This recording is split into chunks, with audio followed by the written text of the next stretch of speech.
कहानी की शुरुआत होती है हमारा हीरो चोई से, जो एकदम शांत और सीधा साधा बिल्कुल जेनरिक हाई स्कूल लड़का है। उसका बस एक ही शौक है, ऐप पर रैंडम अजनबियों से बात करने का और अपना टाइम पास करने का। लेकिन बहुत सीन में एंट्री होती है संगा की, एकदम सुंदर और थोड़ी भोली भाली लड़की। ऑनलाइन चैट करते करते चोई का दिल उस पर आ जाता है और तभी उसे एक जोरदार झटका लगता है। ये लड़की तो उसी की क्लास में पढ़ती है। अब अपना भाई चोई सीधा मुंह बोलने की जिम्मेदारी नहीं लेता। अपनी आइडेंटिटी छुपाते हुए वो उसका सीक्रेट दोस्त बनने का मास्टरमाइंड प्लान बनाता है। पर किस्मत देखो, चोई की लाइफ में पंगे ना हो ऐसा हो ही नहीं सकता।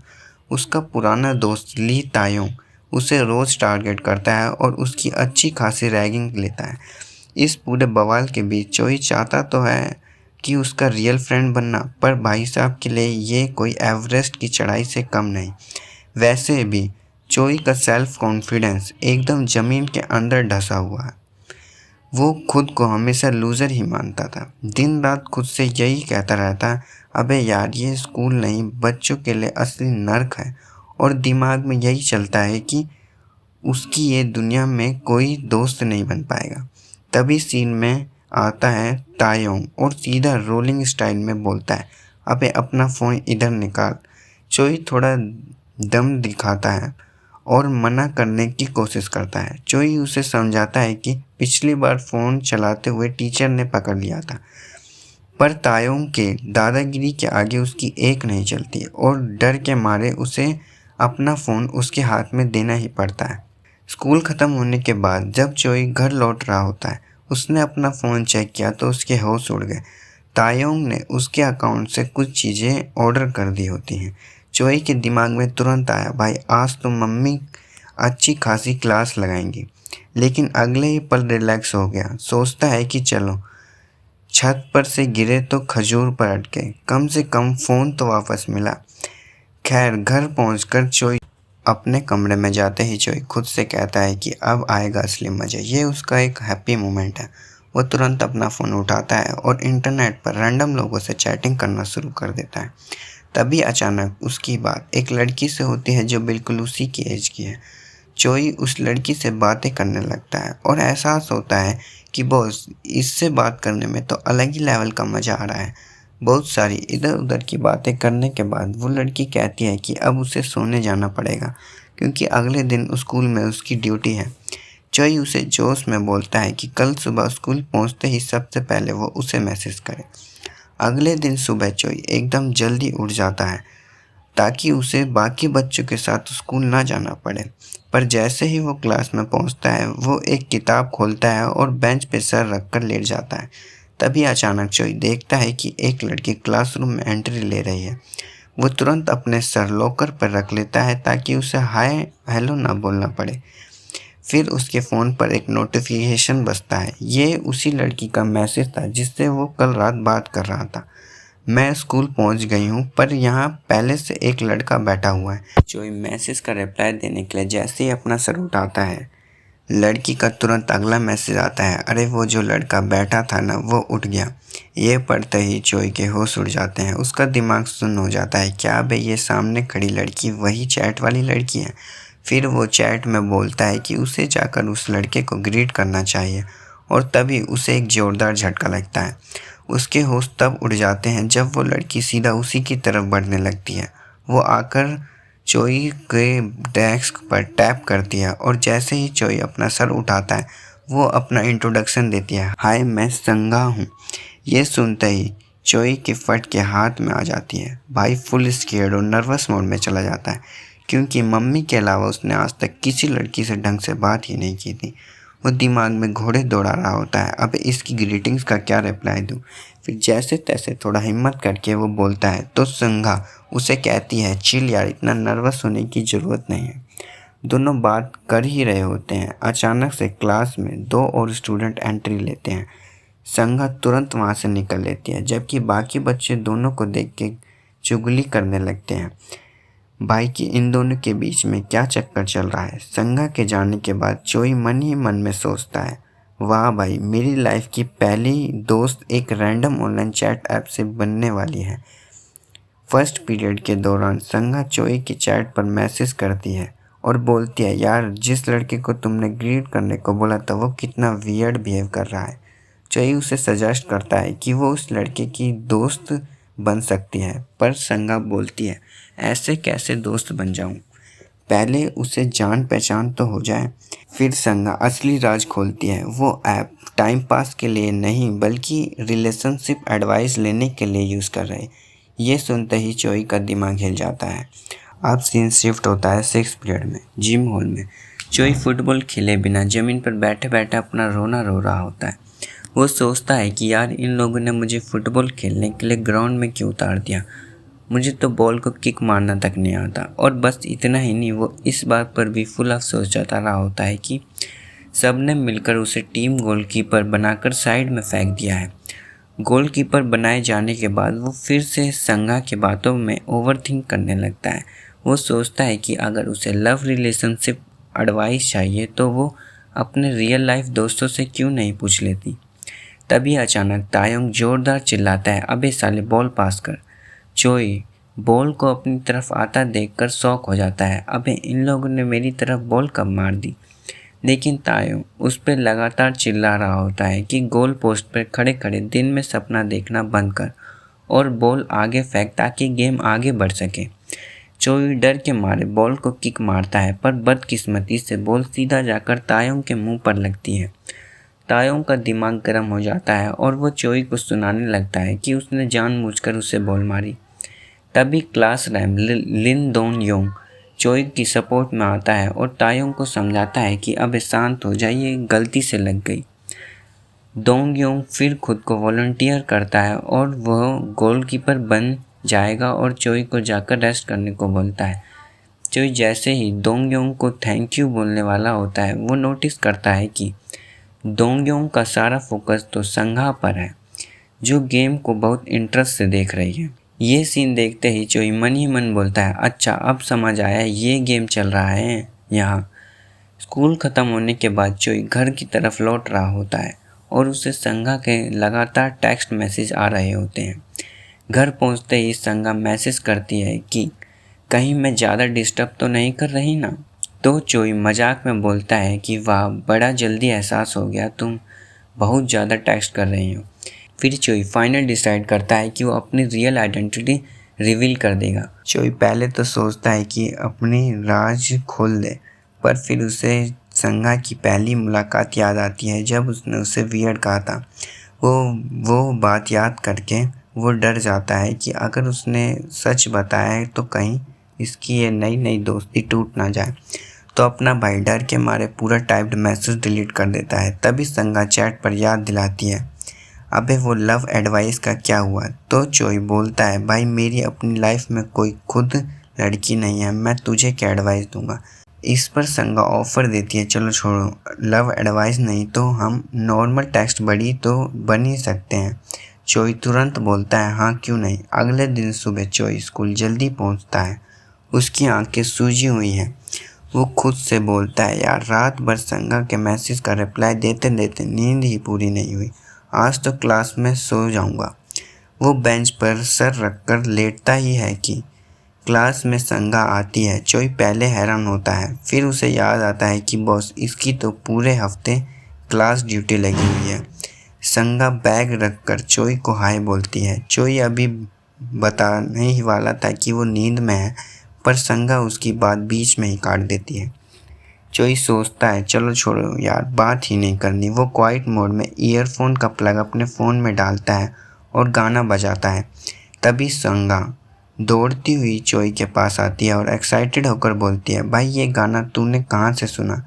तू पहले बंदा है जो ये अंडररेटेड गाना सुन रहा है। चोई का दिमाग घूम जाता है, अबे मेरे कान में ईयरफोन है, इसको कैसे पता।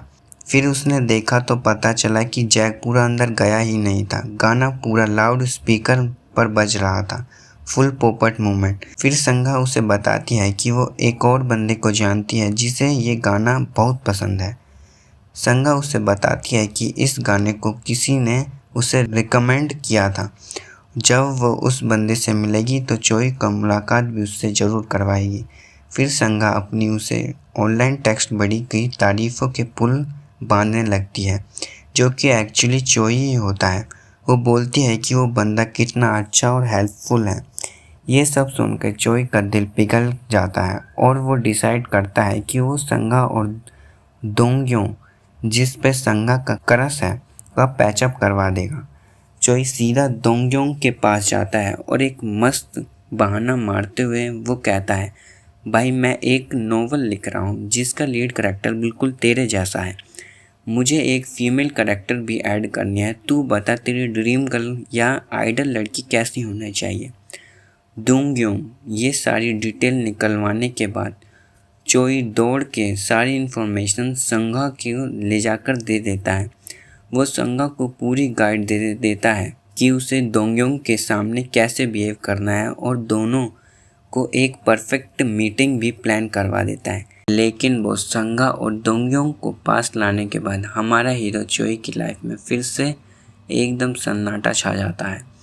वो बहुत लोनली और सैड फील करने लगता है क्योंकि अब संगा का मैसेज आना पूरी तरह बंद हो गए थे। एक दिन फ्री टाइम में चोई अपने दूसरे दोस्त के साथ बैठा होता है और सामने देखता है कि संगा और दोंग्यों आपस में हंस हंस कर बातें कर रहे हैं। वो मन ही मन अपने आप को समझाता है, सही है यार, वो दोंग्यों के साथ कितनी खुश है। उसे क्या पता कि मैं तो बस उससे दोस्ती करने की कोशिश कर रहा था क्योंकि मेरी लाइफ में बात करने के लिए कोई नहीं है। तभी उसका दोस्त चोई कुछ नोटिस करता है। जब वो देखता है कि चोई एक टक संगा को ही घूरे जा रहा है तो वो तुरंत पूछता है, अबे तूने उस लड़की को प्रपोज मार दिया है क्या। चोई को समझ आता है कि उसके दोस्त ने पूरा मामले को गलत समझ रखा है, तो वो डर के मारे उसे अपना छोटा सा सीक्रेट बताने का डिसीजन लेता है। चोई अभी अपने दोस्त को पूरी बात बताने ही वाला होता है कि अचानक सॉकर टीम की एक मिस हिट बॉल दूर से आती है और सीधा कुछ लड़कियों को लगने वाली होती है। चोई तुरंत हीरो की तरह बीच में आकर बॉल को कैच कर लेता है और उन लड़कियों को बचा लेता है। क्लास में जाते जाते चोई फिर से संगा को मैसेज भेजता है। ये उम्मीद लगाए कि शायद इस बार कोई रिप्लाई आ जाए, पर कोई रिस्पॉन्स नहीं आता। जैसे ही वो क्लास में पहुंचता है वो देखता है कि क्लास टीचर क्लास रिप्रेजेंटेटिव को डांट रहे हैं। चोई एकदम लोनली और सैड हो जाता है क्योंकि वो बस संगा के थोड़ा और करीब आना चाहता था। वो मन ही मन खुद से पूछता है, आखिर मैं उसके लिए हूँ कौन। अब जब उसे अपना पसंदीदा बंदा मिल गया है तो उसे मेरी ज़रूरत ही क्या है। स्कूल ख़त्म होने के बाद चोई क्लास में रुकता है ताकि संगा को मैसेज कर सके। तभी वहाँ दोंग्यों आ जाता है अपनी ड्यूटीज़ पूरी करने के लिए। चोई उसे बातों बातों में पूछता है कि वो कौन सा क्लब ज्वाइन करने वाला है और पूछता है कि क्या वो सॉकर क्लब ज्वाइन करने वाला है। पर दोंग्यों बोलता है कि वो डिबेट क्लब ज्वाइन करेगा ताकि उसका रिज्यूम अच्छा हो सके। फिर दोंग्यों अचानक चोई से उस नोवेल कॉन्टेक्स्ट के बारे में पूछने लगता है जिसका बहाना चोई ने पहले मारा था। वो बोलता है, भाई मैंने ऑनलाइन सर्च किया था पर मुझे ऐसा कोई नोवेल कॉन्टेक्स्ट नहीं मिला। ये सुनते ही चोई की सिट्टी पिट्टी गुम हो जाती है। उसका पास बोलने के लिए कोई जवाब नहीं होता। खैर किसी तरह झूठ बोलकर कि वो एडवांस में तैयारी कर रहा था कॉन्टेक्स्ट के लिए, चोई वहाँ से निकलता है और गेमिंग सेंटर की तरफ जाता है और रास्ते में बस यही ओवरथिंक करता है कि दोंग्यों को इंटरनेट पर नोवेल कॉन्टेक्स्ट के बारे में कोई साइट इसलिए नहीं मिली थी क्योंकि वो कॉन्टेक्स्ट एक्चुअली में एग्जिस्ट ही नहीं करता था। चोई ने तो बस उसकी ड्रीम गर्ल की डिटेल निकलवाने के लिए वेब नोवेल कॉन्टेक्स्ट का झूठ बोला था। चोई गेमिंग सेंटर पर पहुंचकर जैसे ही गेम स्टार्ट करता है उसका फ़ोन बजना शुरू कर देता है। वहाँ बैठे पार्क हायुंग नाम की लड़की चोई का यूज़र नेम और रिंगिंग फ़ोन देखकर चिढ़ जाती है। उसे लगता है कि ये लड़का बस शो ऑफ कर रहा है कि इसकी गर्लफ्रेंड है। हायुंग सीधा चोई के पास जाती है और बोलती है, अबे फ़ोन उठा ले, डिस्टर्ब हो रहा है। लेकिन जैसे ही वो चोई का चेहरा पास से देखती है उसे याद आता है, अरे तू तो वही बंदा है जिसने स्कूल में मुझे बॉल लगने से बचाया था।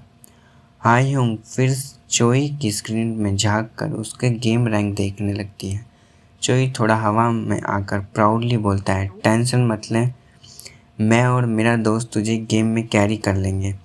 लेकिन अगले ही पल जब हायुंग उन्हें अपना खुद का रैंक दिखाती है तो चोई की हवा निकल जाती है। हायुंग का रैंक उन दोनों से बहुत ज़्यादा हाई था।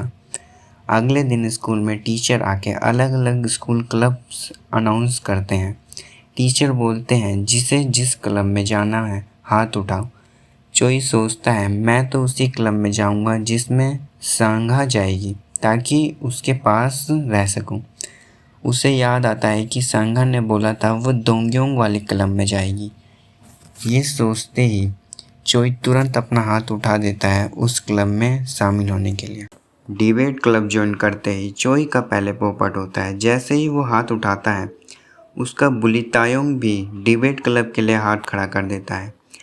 क्लब रूम के पहले ही दिन चोई अकेले कोने में बैठकर अपना वही पुराना मैं तो लूजर हूँ वाला रोना रोने लगता है, क्योंकि वहाँ बाकी सबके ग्रुप बने हुए थे।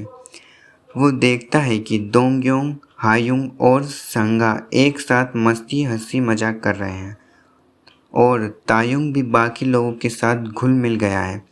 चोई का सेल्फ कॉन्फिडेंस और ज़मीन के अंदर चला जाता है। लेकिन ट्विस्ट तब आता है जब संगा उसे नोटिस करती है और चिल्लाकर अपने पास बुलाती है। चोई पहले नर्वस होता है, पर जब दोंग्योंग भी उसे इनवाइट करता है तो वो सीक्रेटली खुश होकर उनके पास चला जाता है। तीनों चारों बातें करने लगते हैं।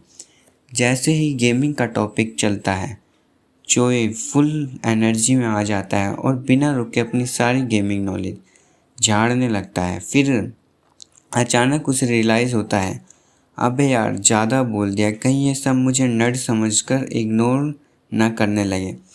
वो तुरंत ब्रेक लगाता है और ओवरथिंक करने लगता है कि कैसे ऐसी कौन सी चीज़ है जो उसे कूल दिखा सकती है।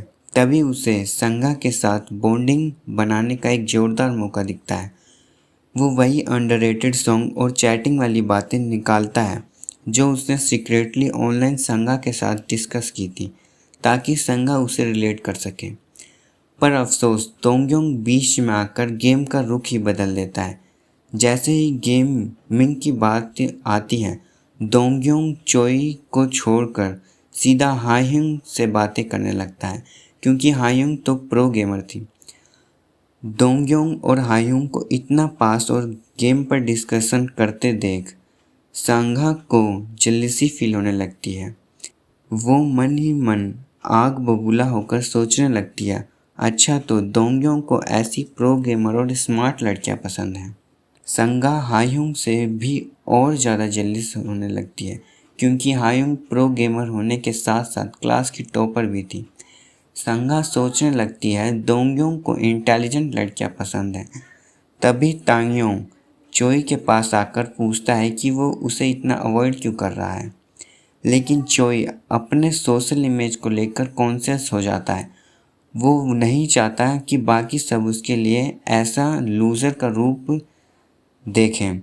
तायुंग बाकी सबके सामने दिखावा करता है कि वो चोई को दोस्त है और उससे हॉटस्पॉट मांगता है।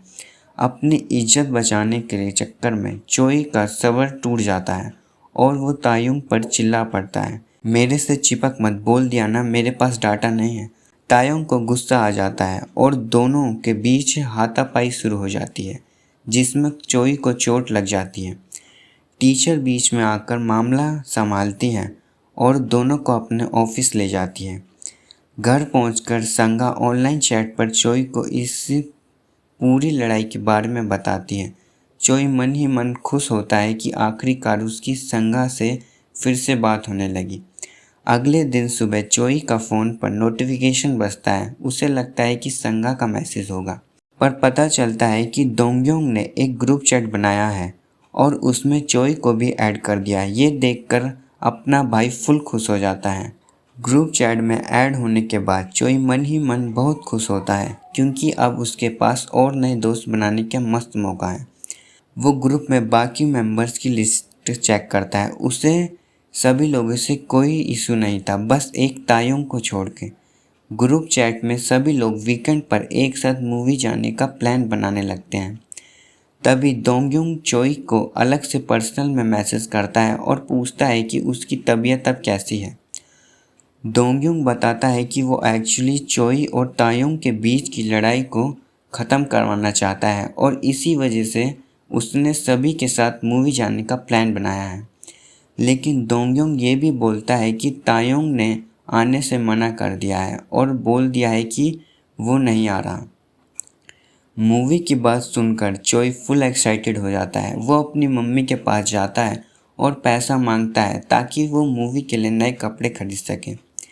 लेकिन कपड़ों की दुकान पर पहुंचते ही चोई कंफ्यूज हो जाता है क्योंकि उसने आज तक अपने लिए कभी कपड़े खुद से नहीं खरीदे होते।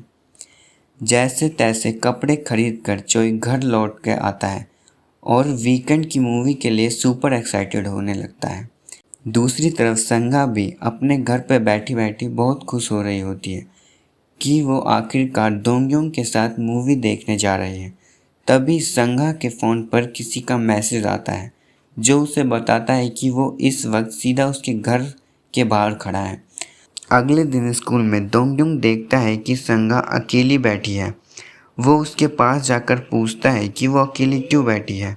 संगा बोलती है कि वो ठीक है, पर दोंग्योंग बार बार उससे पूछता रहता है कि क्या कोई बात उसे परेशान कर रही है। लेकिन संगा उसे मना कर देती है, ऐसा कुछ नहीं है और वो एकदम ओके है। इसके बाद दोंग्योंग चुपचाप अपनी सीट पर वापस चला जाता है। ये सब दूर से देख रहा चोई खुद से कहता है कि अब टाइम आ गया है संगा की मदद करने का। संगा की केयर करता रहेगा तो संगा जरूर उसके और करीब आ जाएगी। उसे लगता है कि संगा का मूड खराब होने की वजह पक्का पेट दर्द है।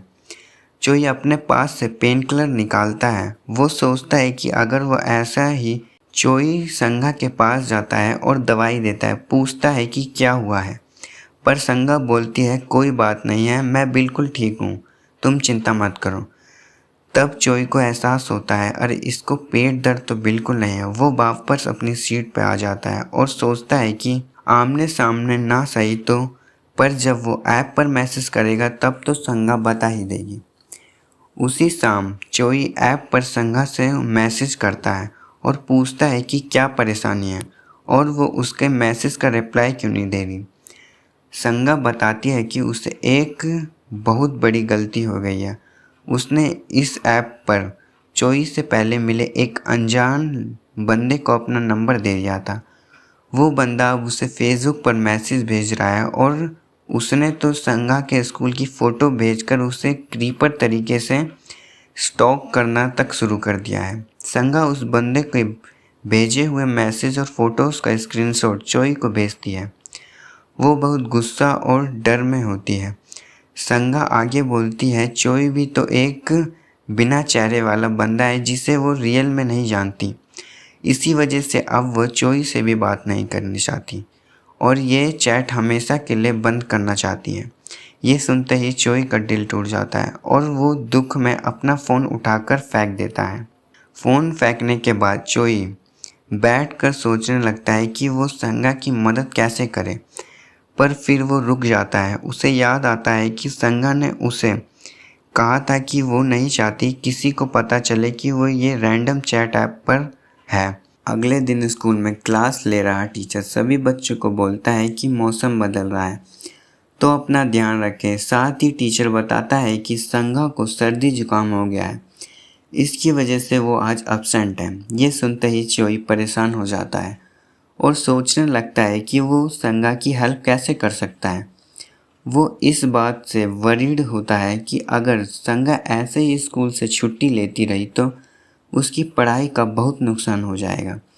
पीरियड ख़त्म होने के बाद चोई कॉरिडोर में टहलते हुए खुद से बोलता है कि चाहे जो हो जाए उसे संगा के स्टॉकर को पकड़ने में उसकी मदद करनी ही पड़ेगी। तभी अचानक दोंग्योंग उसके पास आता है और पूछता है कि क्या उसे पता है कि संगा आज स्कूल क्यों नहीं आई। चोई बात छुपाते हुए बोलता है मुझे क्या पता, हमारी आपस में कोई बात थोड़ी होती है, और आगे ऐड करता है कि वो वीकेंड वाली मूवी पर हैंगआउट तो करेंगे ही, तो वो वहाँ पर आएगी। दोंग्योंग वहाँ से जाते हुए चोई को एक अजीब सी नज़रों से देखता है। चोई कंफ्यूज हो जाता है कि दोंग्योंग आखिर उसके पास संगा के बारे में पूछने क्यों आया था। स्कूल के बाद चोई संगा के मैसेज भेजता है और उसे अपना ध्यान रखने को बोलता है। साथ ही वो ऑफ़र करता है कि वो उस स्टॉकर को ढूंढने में उसकी हेल्प करेगा। फिर चोई उन सभी स्क्रीनशॉट्स और फोटोज़ को ध्यान से देखना शुरू करता है जो संगा ने उसे भेजी थी और उनमें से कुछ ज़रूरी हिंट निकालने लगता है। फोटोज़ को ध्यान से देखने के बाद चोई स्टॉकर को लेकर कुछ थ्योरीज लगाता है। पहले तो वो शाम होने का वेट करता है, सोचता है क्योंकि उसे लगता है सारी फोटोज़ शाम के वक्त ली गई हैं। वेट करते हुए उसे हायुंग मिलती है और पूछती है कि वो इतनी देर तक यहाँ क्यों रुका हुआ है। चोई बोलता है कि वो किसी का वेट कर रहा है, पर हायुंग कहती है कि उसे किसी ऐसे प्लेस पर वेट करना चाहिए जो लड़कों के हैंगआउट के लिए हो। हायुंग से बात करते करते चोई का दिमाग अचानक चमकता है। उसे एहसास होता है कि सांगो को जो फोटो भेजी गई थी वो शाम की नहीं बल्कि सुबह के वक्त ली गई थी। इसका मतलब स्टॉकर पक्का उनके ही स्कूल का कोई स्टूडेंट है। चोई खुद से कहता है कि उसकी पहली प्रायोरिटी इस स्टॉकर को पकड़ना है। वो ये भी नोटिस करता है कि फ़ोटो संडे की सुबह ली गई थी और उनकी मूवीज़ हैंगआउट भी उसी संडे को है। वो सोचने लगता है कि वो स्टॉकर को कैसे पकड़ेगा, पर साथ ही उसे डर भी लगता है कि वो खुद पिट सकता है क्योंकि उसमें अकेले संगा की हेल्प करने का कॉन्फिडेंस नहीं था।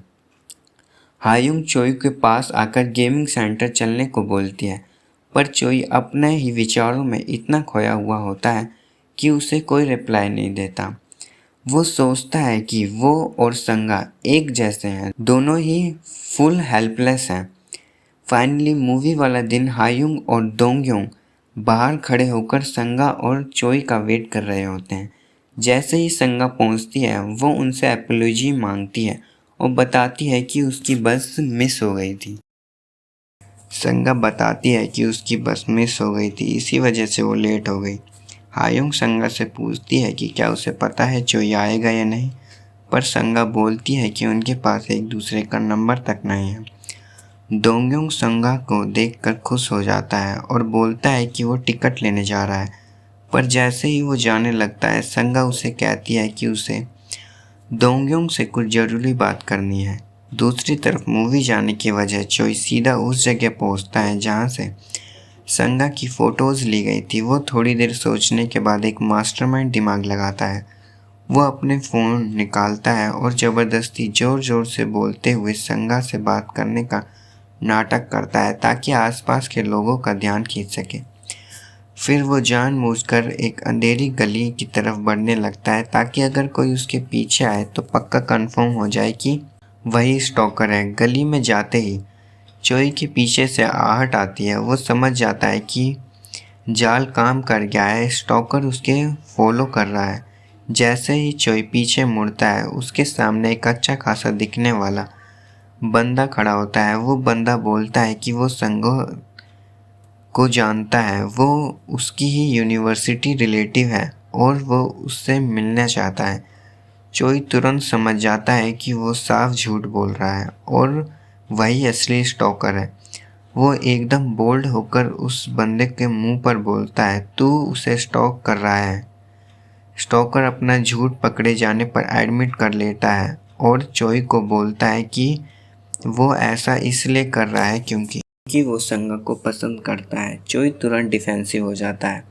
वो बंदा चोई से पूछता है कि क्या वो संगा का बॉयफ्रेंड है। इस पर चोई दिमाग लगाता है और बोलता है कि वही असली संगा है और वो ऑनलाइन लड़की बनने का नाटक कर रहा था। लेकिन स्टॉकर उस पर हंसने लगता है और सीधा चोई के मुंह पर जोरदार पंच मार देता है। वो बोलता है कि उसने पहले संगा से बात की है और वो अच्छी तरह जानता है कि वो असली में लड़की ही है। दूसरी तरफ संगा दोंगयोंग को सारी बात बताने की कोशिश करती है, पर उसे चोई का मैसेज याद आता है और वो सोचने लगती है कि क्या चोई सच में उसकी मदद करना चाहता है। दोंगयोंग उससे पूछता है कि वो इतनी परेशान क्यों लग रही है, तो संगा सच बता देती है। वो एक रैंडम चैट ऐप यूज़ कर रही थी और कोई बंदा उसे स्टॉक कर रहा है। अंधेरी गली में चोई सोचने लगता है कि अब क्या करे। स्टॉकर चोई से पूछता है कि आखिर वो संगा का लगता क्या है। चोई बोलता है कि वो उसने नहीं जानता, संगा ने बस उसे स्टॉकर ढूंढने को भेजा है। स्टोकर चोई को बोलता है कि अभी संगा को कॉल करे और वहाँ पर बुलाए, पर चोई बोलता है कि उसके पास संगा का नंबर नहीं है। स्टोकर बोलता है कि चल मैं तुझे अपने फ़ोन देता हूँ, उससे नंबर ले ले। जैसे ही वो बंदा अपना फ़ोन निकालता है, चोई एकदम से उसका फ़ोन हाथ से छीन कर ज़मीन पर फेंक देता है। और इतना ही नहीं, चोई एक बड़ा सा पत्थर उठाता है और फ़ोन को पूरी तरह तोड़ फोड़ देता है ताकि स्टोकर के पास संगा का नंबर और सारा फ़ोटोज़ डिस्ट्रॉय हो जाए। फ़ोन को पत्थर से चूर चूर करने के बाद चोई स्टोकर से कहता है, चल अब तू चाहे जो कर ले, तूने संगा का नंबर हमेशा के लिए खो दिया है और अब उसे कभी कांटेक्ट नहीं कर पाएगा। तभी तेज बारिश शुरू हो जाती है। चोई स्टोकर को वहाँ से भगाने की कोशिश करता है, पर स्टोकर गुस्से में उसे और ज़ोरदार पीटना शुरू कर देता है। चोई बेहद कमज़ोर पड़ने लगता है। दूसरी तरफ दोंग्योंग को अपना राज बताने के बाद संगा डर रही होती है कहीं दोंग्योंग उसे जज ना करे, लेकिन दोंग्योंग उसे शांत करवाता है और बोलता है कि वो हमेशा उसके साथ खड़ा रहेगा। गली में स्टोकर चोई को लगातार मारता रहता है। चोई एकदम हेल्पलेस हो जाता है। स्टोकर बोलता है, संगा मुझे पसंद करती थी, उसने मुझे कहा था कि वो मेरे साथ कंफर्टेबल फील करती है, अगर तू बीच में ना आता तो सब ठीक होता। ये सुनकर चोई वीक होने के बावजूद स्टोकर को इंसल्ट करता है। अबे असलियत में आ जा, संगा तुझे जानती तक नहीं और ना ही उसने तेरा चेहरा देखा है। चोई जानबूझकर उस स्टोकर को और चिढ़ाता है। इस दौरान चोई वही सब बातें बोलता है जो एक्चुअली वो खुद से कहना चाहता था। उसे एहसास हो जाता है कि वो संगा के लिए सब सिर्फ दोस्ती के लिए ये सब नहीं कर रहा, बल्कि इसलिए कर रहा है क्योंकि वो संगा से प्यार करता है। दूसरी तरफ दोंग्योंग संगा को बताता है कि उसने भी पहले रैंडम चैट ऐप यूज़ किया था। ये सुनकर संगा का मन एकदम हल्का हो जाता है और वो रिलीफ फील करती है। भीगते हुए गली में चोई अभी भी स्ट्रगल कर रहा होता है और स्टोकर उसे ख़त्म करने की धमकी दे रहा होता है। स्टोकर गुस्से में बोलता है कि वो चोई के फ़ोन से संगा का नंबर निकालेगा, पर जैसे ही वो फ़ोन चेक करता है वो देखता है कि चोई के फ़ोन में सिर्फ 3 ही कॉन्टैक्ट नंबर सेव्ड हैं। स्टोकर चोई का मजाक उड़ाते हुए लूज़र बोलता है और उसे बेरहमी से पीटना जारी रखता है। तभी अचानक एक लड़की वहाँ आती है और स्टोकर को रोकती है। वो स्टोकर पर चिल्लाती है कि वो पुलिस को फ़ोन कर रही है क्योंकि उसने एक इंसान को इतना पीटा कि वो बेहोश होने की हालत में आ गया है। स्टोकर खुद को बचाने के लिए बोलता है कि उसकी कोई गलती नहीं है और विक्टिम वो खुद है, पर वो लड़की उसकी बातों पर बिल्कुल भरोसा नहीं करती। लड़की चोई के पास आती है और ध्यान देकर उसे तुरंत पहचान लेती है। स्टोकर जब देखता है कि ये दोनों एक दूसरे को जानते हैं तो डर के मारे वहाँ से भागने लगता है। लड़की पुलिस कॉल करने की कोशिश करती है, पर बेहोश और जख्मी हालत में चोई उसे धीमी आवाज़ में रोकते हुए बोलता है, रहने दो, उसे जाने दो। चोई किसी तरह खड़े होता है और उस लड़की को थैंक यू बोलता है, पर लड़की उसे शुक्रिया को इग्नोर कर देती है और ताना मारती है कि तुमने मुझे पहचाना तक नहीं, और इतना बोलकर वो वहाँ से चली जाती है।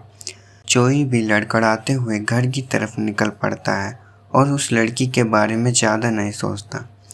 वो सीधा हॉस्पिटल जाकर अपने चेहरे पर हुई चोटों का इलाज करवाता है और पट्टियाँ बनवाता है। अगले दिन स्कूल पहुंचकर चोई देखता है कि उसके नए दोस्त दोंग्योंग और संगा कल देखी हुई मूवी के बारे में हंस कर बात कर रहे हैं। अपने चेहरे पर बैंडेजेस के साथ दूर खड़े चोई उन्हें देखता है, पर उसे कोई दुख नहीं होता। वो खुद से बोलता है कि वो बहुत खुश है क्योंकि संगा एकदम सेफ और खुश दिख रही है। चोई मन ही मन खुश होता है कि संगा अब सेफ और रिलैक्स दिख रही है। तभी तायों की नज़र चोई की पट्टी बंदे चेहरे पर पड़ती है। वो सबका ध्यान चोई पर खींचते हुए मजाक में पूछता है, अब वे फिर से पिट कर आ गया क्या? चोई अपनी रेपुटेशन बचाने के लिए झूठ बोल देता है, नहीं रे, वो तो बस रास्ते पर फिसल के मुंह के बल गिर गया था। ये सुनकर संगा और दोंग्योंग दौड़ कर चोई के पास आते हैं। संगा उसको बैंडेजेस देखकर बहुत वरीड हो जाती है और ध्यान से पूछती है कि वो ठीक तो है ना। उसे इस तरह केयर करता देख चोई के अंदर से एकदम स्पेशल फीलिंग आती है। तोयुंग फिर से चोई को मारने या तंग करने के इरादे से आगे बढ़ता है, पर दोंगयुंग बीच में आकर तोयुंग को रोकता है और वार्निंग देता है कि लफड़ा मत कर। वहां से जाने से पहले तायुंग दोंगयुंग को बोलता है, तू इस चोई को असली रूप नहीं जानता, ये तुम सबका बस भोला बनने का नाटक कर रहा है। उसी शाम घर पहुंचकर चोई डिसाइड करता है अब उसे संगा के साथ अपनी ऑनलाइन कनेक्शन ख़त्म कर देना चाहिए। वो चैट पर संगा को बोलता है कि अब जब उसकी लाइफ सेटल हो गई है तो उसे इस ऑनलाइन टेक्स्ट बड़ी की ज़रूरत नहीं है, लेकिन संगा उसे मना करती है और बोलती है मुझे अनफ्रेंड मत करो, मैं तुमसे रियल लाइफ में मिलना चाहती हूँ और तुमसे दोस्ती करना चाहती हूँ। अगले दिन स्कूल में होने वाले मॉक टेस्ट के लिए चोई पढ़ाई करने बैठता है, पर उसका दिमाग इसी बात में उलझा होता है कि संगा ने उसे मिलने को बोला था। वो रियल में संगा के सामने कैसे आएगा। पढ़ने के चक्कर में उसे गहरी नींद आ जाती है। जब आंखें खुलती हैं तो वो खुद को बोलता है कि एग्ज़ाम के लिए पढ़ना ज़रूरी है। नींद भगाने और माइंड फ्रेश करने के लिए चोई अपना फ़ोन उठाता है। वो फिर से वही पुरानी रैंडम चैट ऐप खोलता है और पहले की तरह अजनबी लोगों से बात करना शुरू कर देता है ताकि पढ़ाई के वक्त सोया ना जाए। ऐप खोलते ही चोई नोटिस करता है कि लोग वैसे मज़ेदार बातें नहीं कर रहे जैसे वो चाहता था। सबसे पहले हर कोई बस यही पूछ रहा होता है मेल और फीमेल, और जैसे ही चोई बताता है कि वो लड़का है, सामने वाला बंदा उसे तुरंत डिलीट कर देता है। तंग होकर चोई के दिमाग में एक अजीब सा आइडिया आता है। वो रैंडम लोगों को बोलना शुरू कर देता है कि वो लड़की है। तभी चैट पर एक बंदा उसे प्रूफ के लिए उसकी हाथ की फ़ोटो भेजने को बोलता है। चोई अपने ही खूबसूरत हाथ की फ़ोटो खींचता है और उस पर एक लड़की वाला फ़िल्टर लगाकर भेज देता है। लेकिन ऐसी हरकतें करते हुए चोई को अंदर से बड़ा बुरा फील होने लगता है। चोई समझ जाता है कि ये सब ठगी हैं और ऐप पर मासूम जवान लड़कियों की तलाश में घूमते हैं। वो अंदर से बहुत गुस्से में आ जाता है और खुद से बोलता है कि अब उसे इन सब क्रीपी लोगों को अच्छे से सबक सिखाना पड़ेगा। उसी रात चोई एक लड़की का झूठा नाटक करता है और 6 लोगों को उल्लू बनाने में कामयाब हो जाता है। वो उन सभी को गेमिंग सेंटर के बाहर मिलने के लिए बुला लेता है ताकि उन्हें सबक सिखा सके। अगले दिन चोई गेमिंग सेंटर के पास पहुंचता है। जैसे ही वो एंट्रेंस के करीब आता है वो देखता है कि वहाँ सच में बहुत सारे मर्द उस लड़की का वेट कर रहे हैं जिसका नाटक उसने ऑनलाइन किया था। चोई खुद से पूछता है कि क्या उसने सच में इतने सारे लोगों को मैसेज कर दिया था। उनमें से एक बंदा चोई को मैसेज करके बोलता है कि वो बाहर वेट कर रहा है। जब चोई अपना फ़ोन चेक करता है तो उसे समझ आता है कि सारे के सारे 6 मर्द एक साथ उसे ही मैसेज भेज रहे हैं। इतनी बड़ी तादाद में उन क्रीपी लोगों को एक साथ खड़े देखकर चोई अंदर से डर जाता है। डर के बावजूद चोई प्लान आगे बढ़ाता है। वो सभी मर्दों को मैसेज करके बोलता है, अगर तुम सब वहाँ पहुँच गए हो तो अपना एक हाथ हवा में उठाओ। जैसे ही चोई ये टेक्स्ट भेजता है, बाहर खड़े सारे मर्द एक साथ अपना हाथ उठा देते हैं।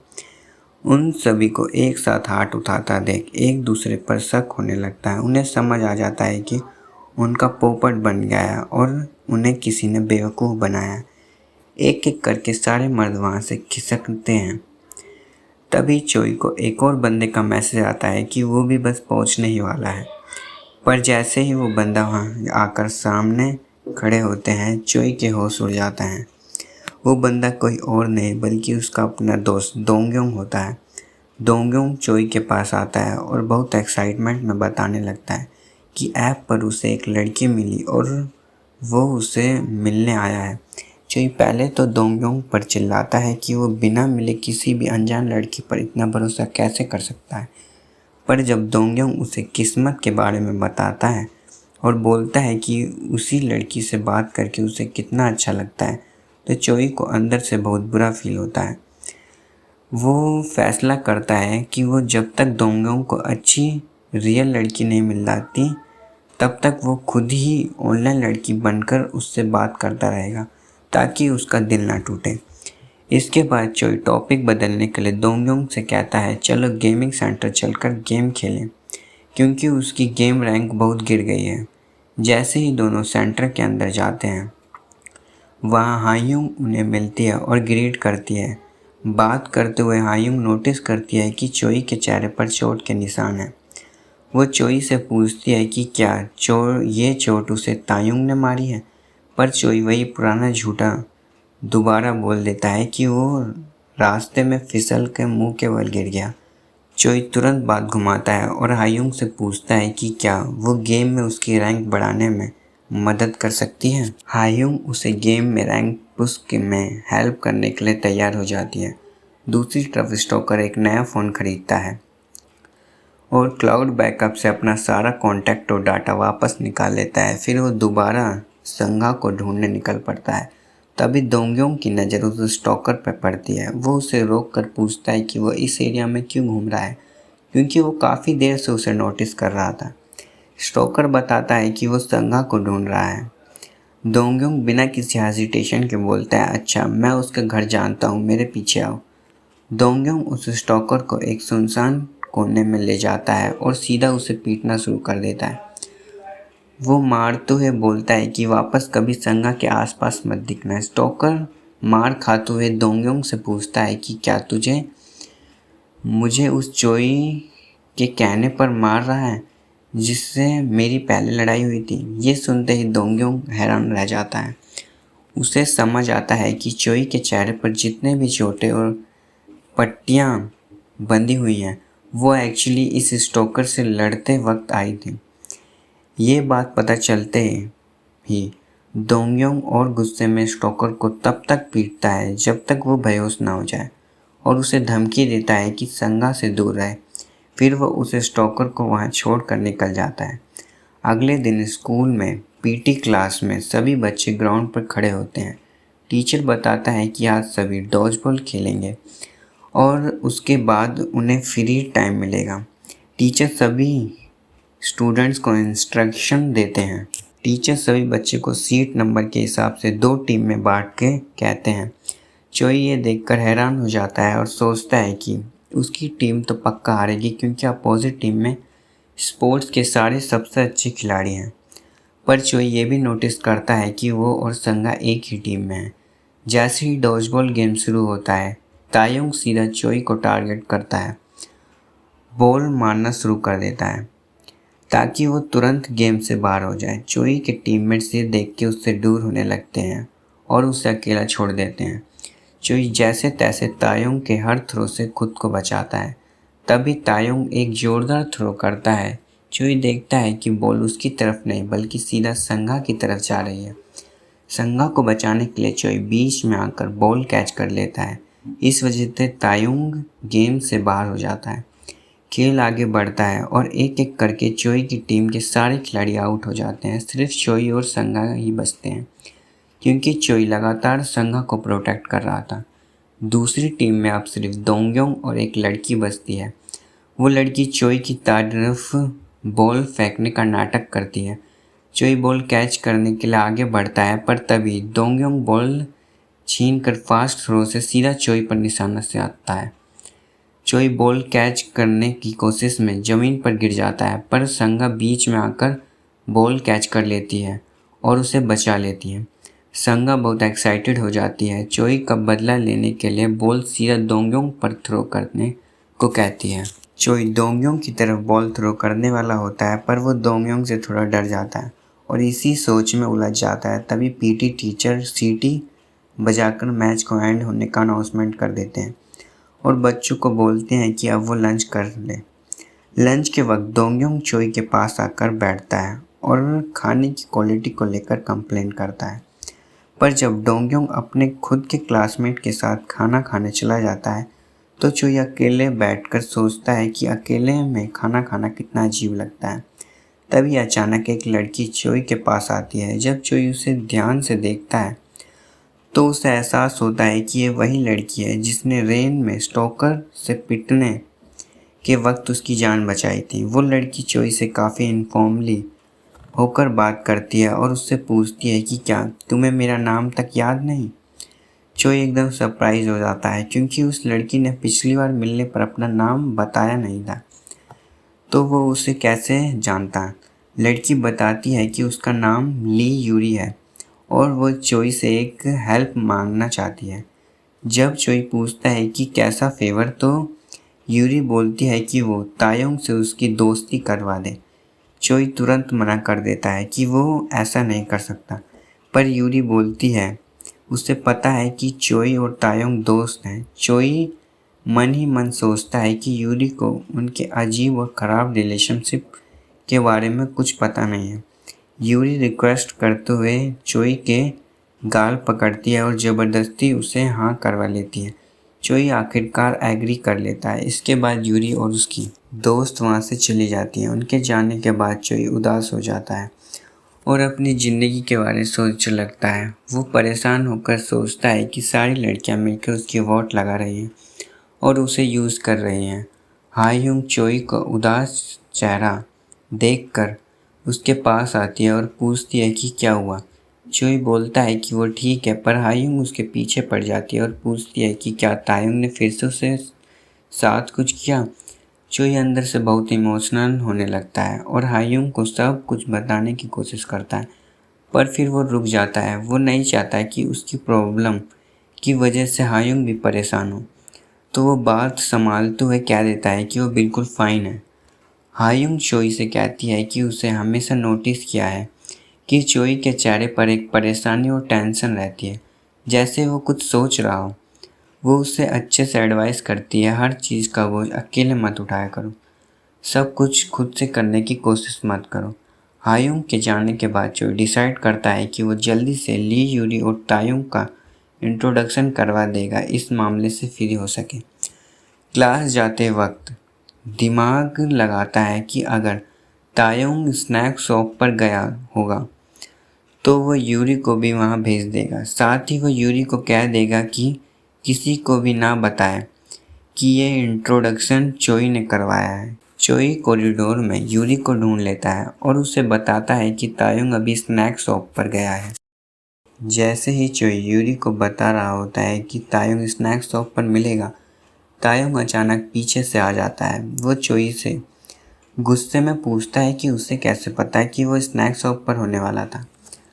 तायुंग गुस्से में चोई को मारना शुरू कर देता है। यूरी उसे बचाने के लिए आगे आती है और बोलती है कि उसने ही बोला था कि वो तायुंग से मिलना चाहती है, लेकिन चोई यूरी को किसी भी दिक्कत से बचाने के लिए सारा इल्ज़ाम अपने सर ले लेता है। वो तायुंग से झूठ बोलता है कि वो यूरी को ध्यान अपनी तरफ खींचना चाहता था, इसलिए उसने यूरी से झूठ बोला कि वो तायुंग का दोस्त है।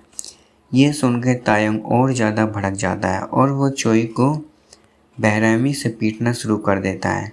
यूरी बीच बचाव करने की कोशिश करती है, पर तायुंग उस पर चिल्ला देता है। यूरी की दोस्त उसे वहाँ से खींच कर ले जाती है। जाते जाते यूरी चोई को सॉरी बोलती है और उसी मोमेंट चोई के दिमाग चमकता है। चोई को अचानक याद आता है कि यूरी कौन है। वो मिडिल स्कूल में तायुंग और चोई की वही पुरानी दोस्त थी। तभी कुछ स्टूडेंट चिल्लाकर बताते हैं कि टीचर आ रहे हैं। तायुंग चोई को धमकी देता है कि स्कूल के बाद रुकना, बाकी का हिसाब तब करेगा। क्लास में पहुंचने पर टीचर एक बड़ी अनाउंसमेंट करते हैं। एक स्टूडेंट के 8 लाख वॉन चोरी हो गए हैं। ये पैसा टीचर ने डेस्क में रखा था। टीचर पूछता है कि सुबह सबसे पहले स्कूल कौन आया था। सारे स्टूडेंट एक सर में चोई का नाम ले देते हैं। टीचर चोई को क्लास के सामने आने को कहते हैं। चोई अंदर से एकदम टूटा होता है। वो सोचने लगता है कि आखिरी हर बार सारी बुरी चीज़ें उसी के साथ क्यों होती हैं। टीचर चोई से पूछते हैं कि क्या वो जानता है कि वो पैसे किसने लिए हैं। चोई टीचर को बताता है कि उसने पैसे नहीं लिए और ना ही उसने किसी को पैसे ले जाते देखा, लेकिन चोई समझ जाता है कि टीचर उस पर ही शक कर रहे हैं। वो बिल्कुल अकेला और हेल्पलेस फील करने लगता है, ये सोचकर कि कोई उसकी मदद नहीं करेगा। तभी अचानक संगा खड़ी होती है। वो टीचर को बोलती है, चोई जब भी सुबह जल्दी आता है वो बस अपनी डेस्क पर सोता रहता है। वो बोलती है कि उसे ये बात इसलिए पता है क्योंकि सेमेस्टर के शुरू में उसकी क्लास ड्यूटी थी। संगा टीचर से कहती है कि उन्हें असली चोर को ढूंढना चाहिए, चोई पर बिना वजह शक नहीं करना चाहिए। पूरी क्लास के सामने संगा को अपने लिए स्टैंड लेते देख चोई को थोड़ी राहत मिलती है। टीचर चोई से कहती है कि जब इन्वेस्टिगेशन शुरू होगी तब उसे बुलाया जाएगा। जैसे ही टीचर बाकी अनाउंसमेंट देने लगते हैं, तायुंग पीछे से चोई को गुस्से में धमकी देता है, स्कूल के बाद मेरा वेट करना वरना मैं तेरी ज़िंदगी बहुत ख़राब बना दूंगा। तभी अचानक यूरी क्लास के दरवाजे पर आती है और टीचर से बोलती है कि उनके टीचर ने चोई को बाहर बुलाया है।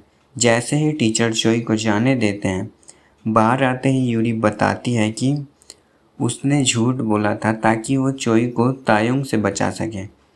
चोई उसे बताता है कि तायुंग ने उसे रुकने की कितनी बड़ी धमकी दी है।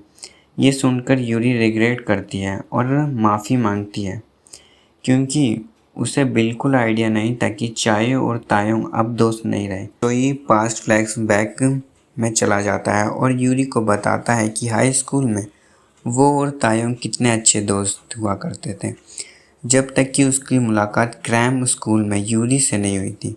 चोई याद करता है कि कैसे वो यूरी के पास आ गया था एक शाम जब वो दोनों साथ में घर लौट रहे होते हैं। उन्हें रास्ते में तायुंग मिला। चोई ने यूरी को तायुंग से मिलवाया और यूरी को तुरंत तायुंग पर क्रश हो गया। इसके बाद यूरी चोई से तायुंग के बारे में सवाल पूछने लगी। चोई उस पर गुस्से में चिल्ला पड़ा कि अगर तायुंग पसंद है तो सीधा बोलना, पर यूरी ने बताया कि वो बस तायुंग को समझना चाहती है क्योंकि उसके जैसे लुक और बॉडी शेप वाली लड़की को कोई पसंद क्यों ही करेगा। चोई ने तब यूरी को मोटिवेट किया और उसे सपोर्ट किया, जिसके लिए यूरी ने उसे थैंक्स बोला। अगले दिन स्कूल में यूरी थोड़ा मेकअप करके आती है, वो अच्छी दिखे, लेकिन सारे स्टूडेंट उसे देखकर मजाक उड़ाने लगते हैं और उसको सेम करना शुरू कर देते हैं। कहने लगते हैं कि वो किसी हॉरर मूवी की चुड़ैल लग रही है। यूरी उदास होकर सर झुकाकर चलने लगती है। कुछ लड़कियां मुंह पर कहती हैं कि वो कितनी बेकार लग रही है। जब यूरी कहती है कि उसे सब सुनाई दे रहा है तो वो लड़कियां कहती हैं कि इसलिए रही हैं ताकि वो सुन सके। बहस में यूरी गलती से उनमें से एक लड़की को धक्का दे देती है। वो लड़की बोलती है कि मैं तुमसे बदला लूँगी। दिन के बाद वो लड़की अपने गैंगस्टर बॉयफ्रेंड के पास जाती है और रो रो कर झूठी शिकायत करती है कि यूरी ने उस पर हाथ उठाया। गैंगस्टर बॉयफ्रेंड गुस्से में आकर अपने गुंडों को ऑर्डर देता है कि यूरी को उठाकर ले आए ताकि उसे सबक सिखाया जा सके। जब चोई स्कूल पहुंचता है तो उसे खबर मिलती है कि यूरी को किडनैप कर लिया गया है। वो तुरंत यूरी को बचाने के लिए उसे ढूंढने निकल पड़ता है। वहाँ लड़की का गैंगस्टर बॉयफ्रेंड यूरी को धमका रहा होता है कि अब वो उसे सबक सिखाएगा। तभी चोई वहाँ पहुँचता है, पर वहाँ आते ही चोई देखता है कि जो बंदा यूरी को मारने वाला है वो एक्चुअली तायुंग का दोस्त में से एक है। चोई धर्म संकट में पड़ जाता है क्योंकि वो अपने दोस्त से लड़ाई नहीं करना चाहता था। चोई दिमाग लगाता है और नाटक करते हुए यूरी को बहुत गंदा इंसल्ट सुनाता है और उसे वहाँ से भाग जाने को बोलता है। यूरी जाते जाते समझ जाती है कि चोई ने उसे बचाने के लिए ऐसा किया और वह उसे क्वाइटली थैंक यू बोलती है। वो गुंडा लड़का चोई पर चिल्लाता है कि उसने यूरी को क्यों जाने दिया, पर चोई बात को संभालते हुए बोलता है अबे उसे छोड़ना, वैसे भी वो एक लूज़र है, उसके मुंह क्यों लगना। चोई उसका ध्यान भटकाने के लिए बोलता है कि गेमिंग सेंटर चलकर गेम खेलते हैं, पर वो लड़का चोई को ही ताने और इंसल्ट मारना शुरू कर देता है। तब चोई को अंदर से एहसास होता है कि तायुंग के ये दोस्त कभी उसके असली दोस्त थे ही नहीं, वो बस उसका यूज़ कर रहे थे। अगले दिन स्कूल में चोई सुनता है कि तायुंग और बाकी लड़के यूरी को कितना गंदा मजाक उड़ा रहे हैं और उसके बारे में गंदी बातें कर रहे हैं। ये सुनते ही जब चोई क्लास में एंटर करता है तो गुस्से से उसका खून खौल उठता है। गुस्से में आकर चोई उन सब पर चिल्ला पड़ता है। जिस लड़की को वो बात कर रहे हैं वो यूरी है। जैसे ही तायुंग को याद आता है कि ये वही लड़की है, वो चोई का कॉलर पकड़कर उसे खींचता है और पीटने की धमकी देता है। तायोंग चोई को वार्निंग देता है कि वापस कभी उसके रास्ते में मत आना, पर इस बार चोई भी पीछे नहीं हटता। वो सीधा तायोंग के मुंह पर बोलता है, आगे से यूरी पर वापस कभी अटैक मत करना। इस टकरार के बाद चोई पक्का फैसला कर लेता है वो तायोंग और उसके दोस्तों के साथ कभी नहीं घूमेगा, क्योंकि वो उसके असली दोस्त थे ही नहीं। वो यूरी से माफ़ी मांगने का भी सोचता है, लेकिन जब चोई को पता लगता है कि यूरी ने दूसरे स्कूल में ट्रांसफ़र ले लिया है, तायोंग के गुंडों की मार की वजह से वो हॉस्पिटल में एडमिट और वहाँ से सीधा ट्रांसफ़र हो गया, चोई बहुत गुस्से में आता है और उदास हो जाता है कि वो यूरी से माफ़ी तक नहीं मांग पाया। अगले दिन तायोंग मन ही मन कंफ्यूज होता है और सोचने लगता है कि वो चोई से माफ़ी कैसे मांगे, लेकिन तभी उसे प्रिंसिपल टीचर का बुलावा आता है।